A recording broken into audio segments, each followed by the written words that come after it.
bene data ko muradukurikira ndabaye kazi mwese muganiro canyu kuri kubohora kandi kabafasha gukora mu buntu kumenya umwami wacu Yesu Kristo. Mbaye kazi rero mu nyigisho y'ino munsi, inyigisho igira 8 mukora bicuga twise mbega umukristo ararwara arapfa canke arakena. Tuko turagenda icigwa ca mbere gicambe cicigwa kuvyekeye kugwara no gukira, turaba icimirongo ivuga. No munsi turabe mbega intumwa zoba zaragwaye, intumwa zigatuzi ba Petero ba Paulo ba Yohani n'abandi, harano bibiri tugira ko baba barigeze kugwara. Nico cyo tuga turabe. Turazi yuko igihe Yesu yari ku isi yakijije inabukwe wa Petero, ariko ntibavuga ngo ni Petero, bavuga inabukwe nyina w'umugore wiwe.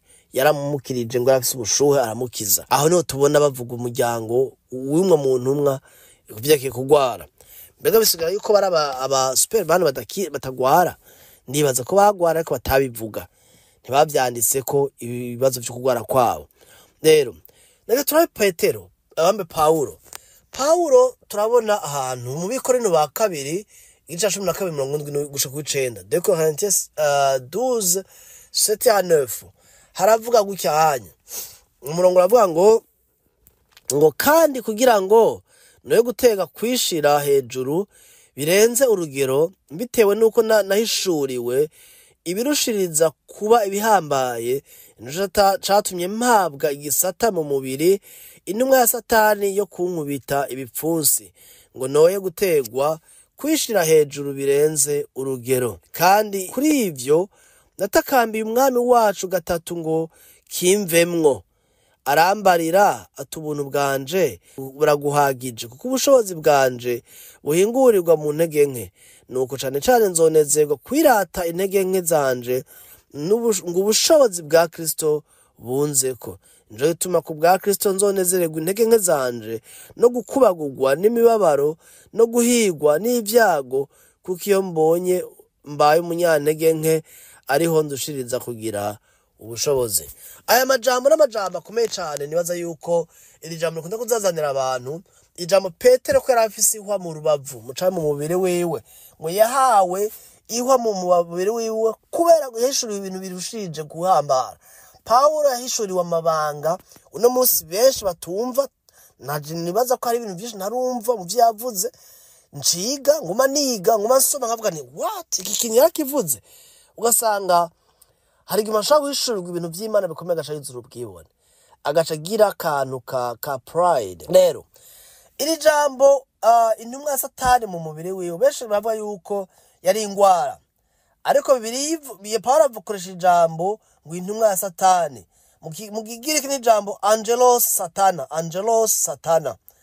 Rero umumarayika wa Satani mandi majambo bivuga ko ngo ni daimoni, ni nk'idaimoni yaza gutera ikibazo mu mubiri wiwe. Abantu benshi bigize teologiya nibavuga ko ari ingwara, baravye context y'ino jambo, kuko mu murongo w'10 aca bakuvyerekeye guhama, gukubitwa, gukubagurwa n'ibindi byinshi biba mu mubiri wiwe. Avuga yuko ari nk'umudaimoni amutera guhamwa, gukubitwa, gusuzugurwa, gushigwa hasi, kugira ngo ntiyigere yishira hejuru wagire ubwibone. Rero avuga yuko ico kintu cama kimutera, cama kimubako, ngo kandi kugira ngo noye gutegwa kwishira hejuru birenze urugero, mbitewe nuko nahishuriwe ibirushiriza kuba ibihambaye, njatumye mpabwa igisata mu mubiri. Bibiliya icongereza ivuga ngo thorn, ihwa mu mubiri, intumwa ya Satani yo kunkubita ibipfunsi. Ngo intumwa ya Satani. Urumva rero ngane bavuze ngo ni ingwara, bavuze ngo ni intumwa ya Satani. Intumwa ya Satani yo kumukubita ibipfunsi. Mbega ingwara gukubita ibipfunsi? Je nibaza yuko intumwa ya Satani cari ikintu cihamwa, cari yari hamwe ko aracamo. Ega Satani waduhama no dutera imyami. Rero Bibiliya ngane higeze vuga ingwara. Ahantu reka tuhavuga ko hakirikare, uko umuntu akunda gukoreshwa abantu bakavuga ngo ingwara. Haro nigeze kumera ko arigisha avuga ngo Paulo yari afise inyonzo, ngo inyonzo ngo yamutuma ngo abo umuntu ngo mugufi wasuzuguritse. Hana hamwe mu Bibiliya yivuga ko Paulo yaragwaye inyonzo. Yamuteoloje kandi akora bivuga.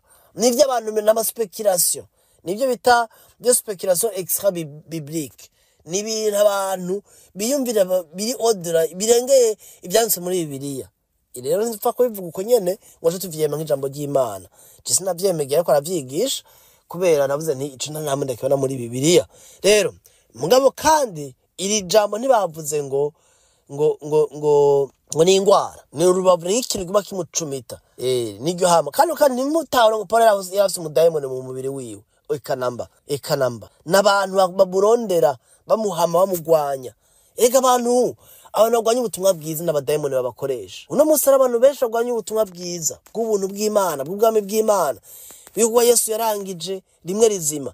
Abo bantu ni Satani bakoresha n'abagwaniza ubutumwa bwiza, niko Pawulo abita.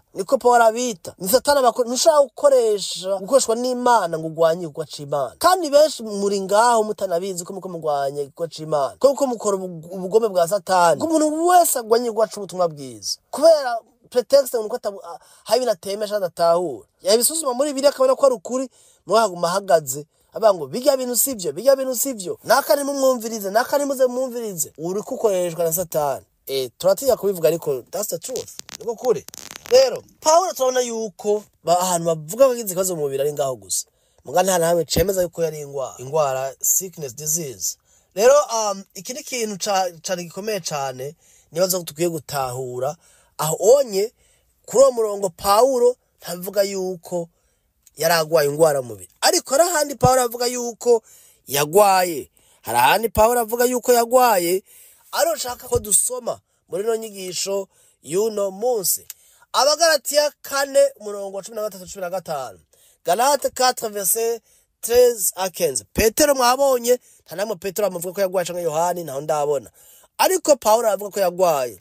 Reka mbere ku murongo wa 12 muri Galate, Abagalatiya 4 aravuga ngo ndabinginze bene data mumere nkanje kuko nanje meze nkamwe, nta nabi mwangiriye. Ariko 13 murazi yuko amagara make y'umubiri ariyo yantumye mbabarira ubutumwa bwiza ubwa mbere. Mu Congereza avuga ngo you know that it was because of a bodily illness that I preached the gospel to you the first time. Bodily illness canke bodily bivaye n'ingene na pronounce Congereza.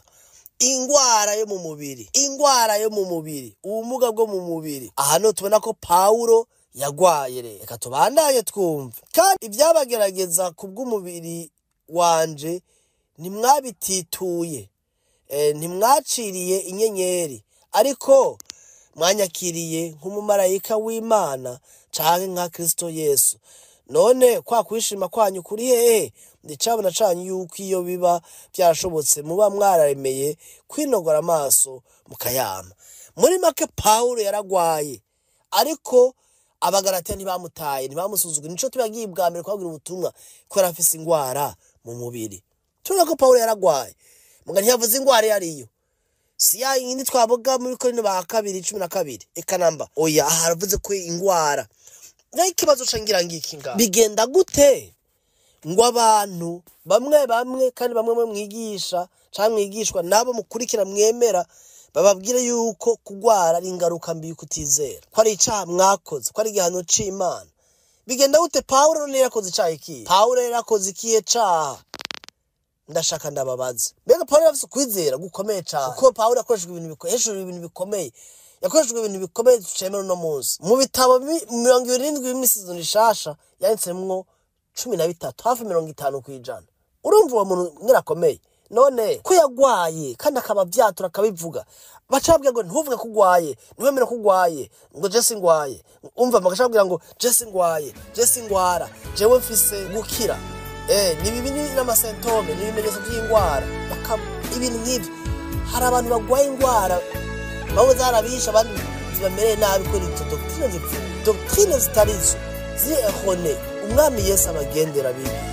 Rero uyu munsi nyigisho ngandagarukize ngaha, ariko umwami Yesu abigisha ko tunoye kigoye. Hari abantu benshi mwakomerekejwe n'inzo doctrine, ariko harageze ko musuzume byanditswe, musuzuma n'ababigisha bya bigisha. Nanje mishe mu Imana rero ngira umusimo.